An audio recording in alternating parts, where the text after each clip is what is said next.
안녕하세요. 제도권 주식 분석입니다. 자, 마이크를 새로 장만했는데 좀 좋았으면 좋겠습니다. 오늘 방송 주제는 2021년 마지막 FOMC를 앞두고 있습니다. 일단 14일, 15일 우리나라 시간으로는 16일 새벽이고요. 가장 중요한 포인트가 무엇인지에 대해서 세 가지 정도로 요약을 해보고 시장을 잘 마무리해서 2022년에 좀 더 나은 뷰로 시장을 보기 위해서 한번 검토해 보도록 하겠습니다. 자, 조금만 더 버텨보자 하면서 지냈던 것이 벌써 한 두 달 정도 된 것 같습니다. 최근에는 오미크론 때문에 이제 글로벌 시장, 국내 증시를 압박하는 이제 그런 상황이었고, 역시나 예측했던 대로 미국과 선진국에 있어서는 오미크론 압박에 대해서는 관대한 편이고요. 이거는 제가 12월 전에 방송했던 건가 보네요. 외국인 매수세가 등장했었고, 반도체 중심으로 외인 사이클을 좀 잘 보자라고 말씀드렸었습니다. 결국에는 포트 개편 가능한 시기가 삼성전자였고요. 삼성전자의 약진이 기대되고 현재 기준으로 한 10% 정도 올랐던 시점에서 웬만하신 분들 매도를 권해드렸던 이제 그런 상황입니다. 외국인 투자자 비중이 매우 낮았었고 많이 올라왔었다가 다시 낮아질 것으로 예측하고 있으니까 여러분들도 대형주로 특히 삼성전자로 수익 내셨던 분들은 매도하시기에 좋은 타이밍이다 라고 말씀드리고 싶습니다. 결국에는 시장이 흔들릴 때 강남으로 가야 되는 겁니다. 조금 더 무리해서 아니면 조금 더 힘들었던 종목들, 미리 빠져있던 종목들, 덜 빠졌던 종목들 막 이렇게 섞여 있을 때 결국에는 대형주가 더 많이 빠지고 얘는 뭐 조금 더 빠졌을 때 과감하게 갈아타는 이런 전략들이 주요했던 이제 그런 시장의 분위기였고, 이번에는 못 하셨다 하더라도 다음에 또 이런 패닉 상태의 위기가 온다면 대형주로 갈아타면서 조금이라도 안정적인 수익을 낼 수 있도록 그렇게 해야 될 것 같습니다. 자, 지난주에 방송드렸던 거는 연말은 좀 조용하다라는 거였습니다. 학습 효과로 인해서 코스피가 반등했었고, 뒤에 보여드리겠지만 대부분 삼성전자발 상승이었습니다. 국내 시장 V자 반등했었고 매우 변동성이 낮았었고요. 다음 주에 오미크론에 대한 어떤 중요한 발표들이 예정되어 있습니다. 매집해야 될 포트는 삼성전자와 MC넥스 말씀드렸었고요. 결국에는 2022년까지 가지고 가야 되는 종목들은 에코프로와 삼성 SDI 있고요. 그다음에 엔터 관련된 종목들은 하이브 33만 원까지 떨어졌다가 일단 또 가파르게 올라오고 있는데, 일단 가지고 계신 분들은 일단 엔터주는 포트에 하나씩은 있어야 된다라고 말씀드리고 있기 때문에 하이브가 좀 좋은 판단이 될 것 같습니다. 자, 오늘 새로 작성한 내용이고요. 14일, 15일 FOMC 요걸로 보시면 되겠습니다. 16일 이게 원래 투 트랙으로 했었었는데 여기까지 써놓고 이제 VIP 멤버십 분들한테는 종목까지 썼던 건데 일단 다 공개하도록 하겠습니다. 16일 새벽 한국 시간으로 FOMC가 있습니다. 아주 중요한 FOMC, 특히나 이제 여러 가지 금리 관련된 부분들이 시장에 차지하는 비중이 워낙 크다 보니까 중요한 포인트가 아닐 수 없고요. 시장에서 예측하는 부분은 일단 2022년 5월 첫 금리 인상입니다. 2022년 5월이면 약 5개월 정도 남았는데요. 그리고 가장 중요한 횟수는 두 번에서 혹은 세 번. 그래서 시장에서는 2.5번이라고 합니다. 2022년에만 2.5번이고 우리나라 지금 금통위에서 금리 0.25 한 번 올렸는데 지금 뭐 대출 금리가 가파르게 올라가고 있는 이제 그런 상황이죠. 시장에 어떤 큰 충격이 예상되는 이제 그런 상황입니다. 세 가지로 압축을 해보면 일단은 12월 FOMC 16일 새벽 시간으로 이루어질 12월 FOMC는 테이퍼링 가속화, 시장에 있는 돈을 흡수하겠다, 테이프로 묶어가겠다 하는 테이퍼링, 그 다음에 내년 금리 인상을 지금 현재 시장에서는 2.5번으로 예측하고 있는데, 지난번 11월 FOMC에서는 파월이 두 번 정도 금리 인상을 할 수 있다라고 얘기를 했었고, 연준 의장이 11월 FOMC에서는 테이퍼링하고 금리 인상은 별개, 시장의 자금은 회수하겠지만 금리 올리는 거는 별개다라고 강조했지만 결과적으로는 이제 테이퍼링이 지속화되면 금리 인상은 어쩔 수 없이 따라올 수밖에 없는 이제 그런 상황이다 보니까 시장의 연착륙을 위해서 이렇게 얘기는 했지만 결과적으로는 자산 매입을 축소하겠다라는 내용은 기정사실화되어 있는 상황입니다.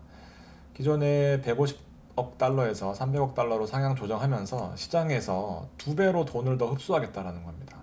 시장에 돈이 많이 풀려 있으면 어쨌든 가게도 살고 기업도 살고 이런 부분인데, 돈이 워낙 많이 풀려 있어서 물가가 계속 오르고, 물가가 계속 오른다면 금리를 올려서 시장의 자금을 흡수해야 될 수밖에 없는 상황이다 보니까 시장의 자금을 빠르게 회수하겠다라는 내용이고, 그렇게 됨으로써 원래는 테이퍼링을 종료하는 시점이 내년 3월이었지만, 테이퍼링을 종료하는 시점은 6월이었지만 시장의 돈을 2배로 흡수하면서 내년 3월에 테이퍼링이 종료되면서 시장을 정상화 시켜놓겠다라는 그런 내용입니다. 시장의 충격 가능성이 아주 크게 있다라고 보여지는 부분이고요. 어쨌든 인플레이션이 초고속 진행 중입니다. 어쨌든 경기는 돈의 흐름이다 보니까 지금 금리나 돈의 흐름이나 정부 주도의 재정 정책이 아주 큰 역할을 할 수밖에 없는 상황입니다. 어쨌든 우리는 경제학자가 아니다 보니까 이제 이거에 대해서 어떻게 대비할 것인가에 포커스를 맞추게 보면, 어쨌든 금주의 FOMC, 미국의 FOMC가 중요한 2022년의 가이드가 될 것입니다. 어떻게 해야 될 것인지. 진짜 말 그대로 KB금융이나 카카오뱅크나 뭐 신한금융지주를 사야 될 것인가, 신한지주를 사야 될 것인가, 아니면 금리는 오르지만 알짜배기 기업들은 계속 올라갈 것인가에 대한 판단은 결국 이제 이 자금 흐름을 봐서 결정을 지어야 되겠죠. KB금융도 많이 올라왔어요, 결과적으로는.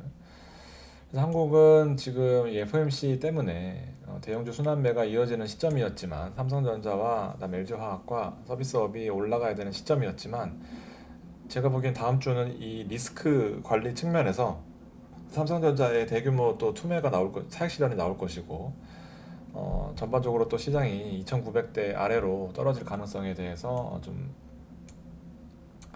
신경을 써야 될 것 같다라는 생각입니다. 왜냐하면 한국은 지금 마땅한 카드가 없어요. FOMC의 그 내용에 따라서 수동적으로 움직일 수밖에 없는 이제 그런 상황이다 보니까, 참다가 폭발하는 이제 보복 소비 업종에 주목할 수밖에 없는 이제 그런 내용도 있었습니다. 그래서 우리나라는 12월 금통위를 주목해야 될 것 같고요. 12월 금통위 이후에 내년에 어떻게 될 것인가에 대해서도, 사실 그 주식 하시면서 우리나라 금통위에 대해서는 별로 신경 안 쓰셨을 텐데, 이제부터는 우리나라 금통위에도 신경을 좀 써야 되는 그런 상황이 올 것 같습니다. 점점 고민해야 될 게 늘어납니다. 옛날같이 종목 한두 개 사서 존버 묻어두는 그런 투자법은 현재로서는 좀 맞지 않는 그런 상황인 것 같습니다.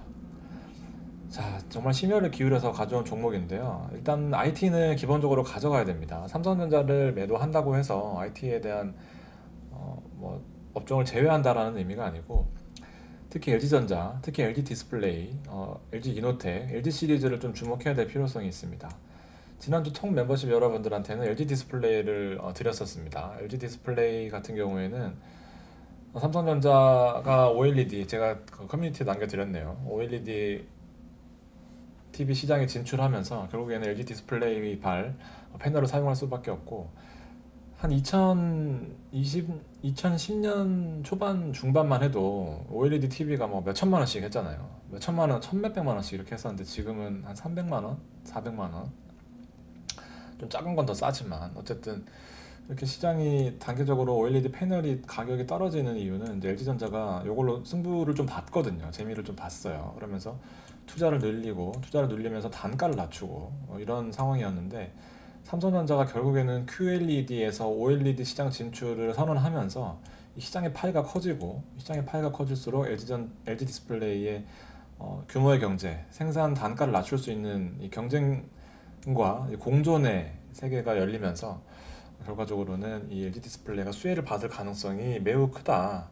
단 주의할 점은, 더 추천했는데 왜 안 오르냐 하지 마시고, 이런 종목 같은 경우에는 어느 정도 설비와 투자가 좀 진행이 되어야 되는 그런 상황이다 보니까 좀 시간이 좀 필요한 종목이 될 수 있다라는 부분입니다. LG전자와 LG 디스플레이, 그리고 LG이노텍 뒤에 다시 말씀드릴 거고요. 삼성 SDI의 배터리, 그다음에 전기차 관련된 종목 대형주 가져가시고요. 엔턴 하이브로 일단 중요 포인트 MC넥스까지 가져가시면 좋을 것 같습니다.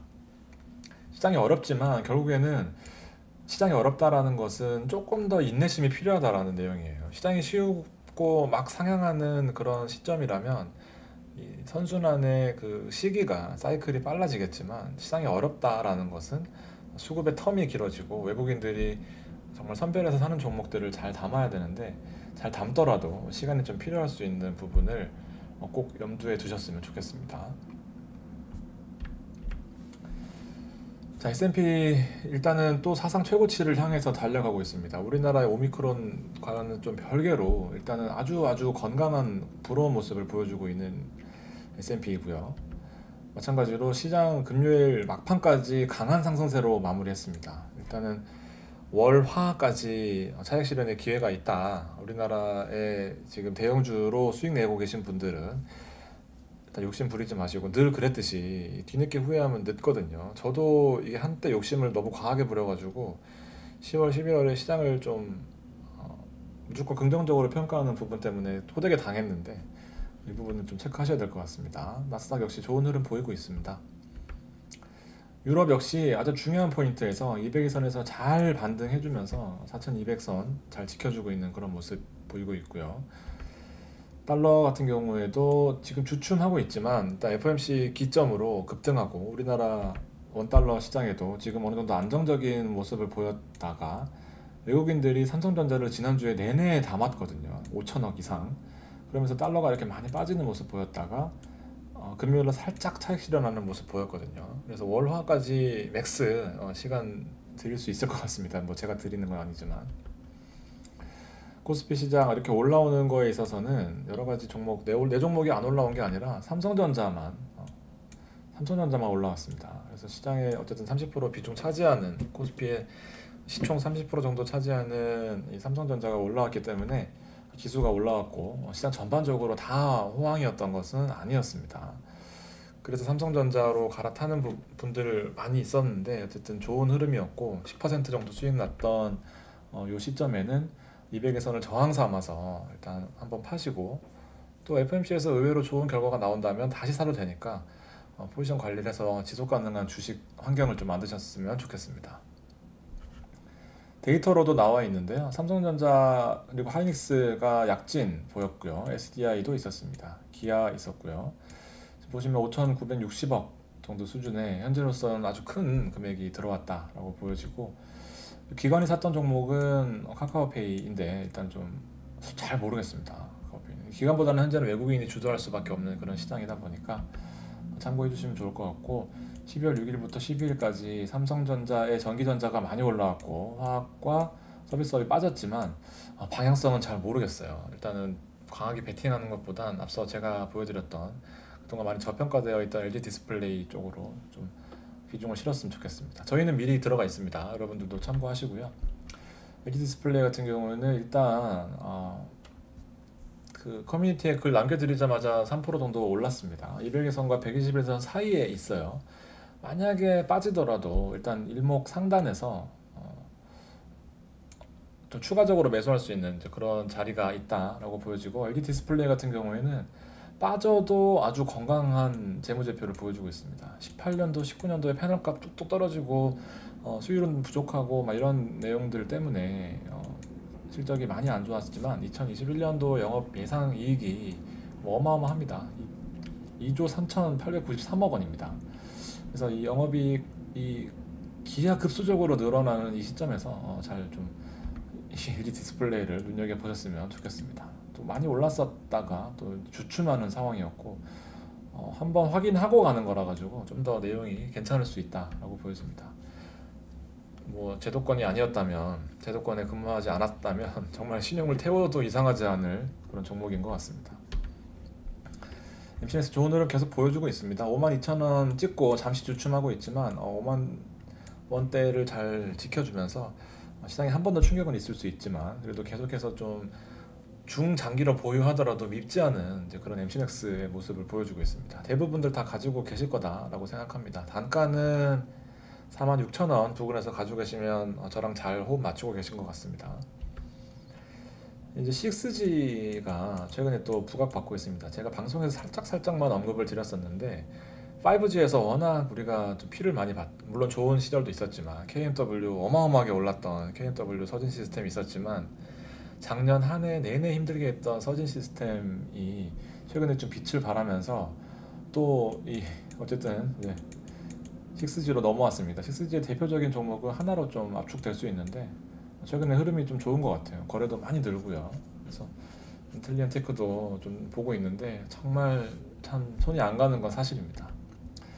서진 시스템이 일단 그때 방송 한번 탄 이후로 많이 올라왔어요. 방송 탄 이후로 뭐 거의 한 15% 가까이 올라왔습니다. 서진 시스템 같은 경우에는 지난번에도 말씀드렸다시피 38,000원이었네요. 12월 3일날 소개드렸었고 10일 일주일 동안 45,000원 찍고 내려왔으니까 뭐 한 10%, 한 15%, 10에서 한 15% 올라왔습니다. 얘도 마찬가지예요. 영업이익이 기하급수적으로 증가하고 있습니다. 그래서 5G가 힘들었지만 20년도에 아주 힘들었었고 21년도 힘들었지만 이제 21년도, 22년도가 기대되는 이제 그런 서진 시스템과 인텔리안 테크입니다. 또 KMW와는 다르게 얘는 장비라기보다는 무슨 네트워크 시스템이라 가지고 조금 KMW와는 다른 길을 이제 걸을 수밖에 없는 상황입니다. LG노텍은 많이 올라왔어요. LG노텍은 진짜 많이 올라왔는데 오늘 주요 증권사 레포트에서 LG노텍을 추천하는데 한번 봤더니 와 이걸 어떻게 사냐 했지만 실적이 또 아주 괜찮은 종목들이 많습니다. 어쨌든 20년도에 워낙 코로나로 인해서 많이 절어있던 상황이었고 매년 영업이익이 50%씩 성장하다가 100% 올랐습니다. 그래서 참 깔끔하게 다시 주식을 시작한다면 좋은 종목들이 너무 많아요. 근데 포지션 순환을 잘 시키다가 10월부터 물렸었던 2800까지 내려왔었을 때도 담았던 종목들 때문에 지금 현재 다시 만회하고 가는 게 조금 어려워 보이긴 합니다. 그래도 여러분들 지치지 않고 이거 보세요. 뭐 여기서 샀다가 이렇게 빠지고 올라가는 척하다가 또 빠지고 마찬가지입니다. 지금도 대부분 종목들이 이쯤에 있을 텐데 잘 버티셔야 이런 또 좋은 구간도 맞이할 수 있으니까 또 잘 힘내시고 2021년 잘 마무리하시고 22년에도 결과적으로 여러분들도 지금 장고를 열어보면 대부분 플러스 있을 겁니다. 21년 한 10월 정도까지 잘 하다가 21년 10월 혹은 11월, 12월에 또 풀베팅에 풀매수 신용까지 막 쓰시면서 따라오셨으면 마이너스일 테지만 사실 그 전에 10월까지 놓고 보면 워낙 우리가 좋았었기 때문에 그래도 힘든 장에서 마이너스만 안 난 것만 해도 다행이고 플러스 나셨다면 아주 고생 많으셨던 한 해가 될 것 같습니다. 혹시나 마이너스이셨던 분들은 본인의 투자 방법을 조금 혹은 저걸 늦게 만났는데 이때 하필이면 만났거나 뭐 여러 가지 상황이 있겠죠. 또 제가 추천을 여러 가지 드렸는데 진짜 제 조건하고 어떻게 이렇게 안 맞는지 마이너스인 종목만 살 수도 있을 것이고 여러 가지 방법, 여러 가지 투자의 그 패착은 있겠지만 길게 놓고 보면 다 올라올 수 있는 종목들입니다. 기업이 망하려는 종목 우리가 상관없으니까 실적이 잘 나오는 종목들은 반드시 때가 오면 올라올 수 있다라는 걸 염두에 두시고요. 사이클이 좀 길어질 수 있지만 망하진 않는다라는 마음으로 좀 여유 있게 시장을 보셨으면 좋겠습니다. 힘든 시장이 예상됩니다. 무조건 긍정적인 마인드보다는 조금 내려놓는 그런 마인드가 필요한 다음 주, 그 다음 주가 될 것 같습니다. 자, 이번 주 다음 주 월, 화, 수, 목, 금까지 이제 또 1대1 카톡 멤버십 저희 50만 원 받고 하고 있는데요. 마감될 예정입니다. 여러분들 혹시 연장하실 분들은 또 알려주시고 새롭게 저와 22년 함께 하실 분들은 여기로 메일 주시면 1대1로 카톡 하시면서 매일매일 저와 얘기 나누시면서 주식하실 수 있을 것 같습니다. 오늘 방송 여기까지고요. 좋은 일요일 되시고 다음 주에 찾아뵙도록 하겠습니다. 감사합니다.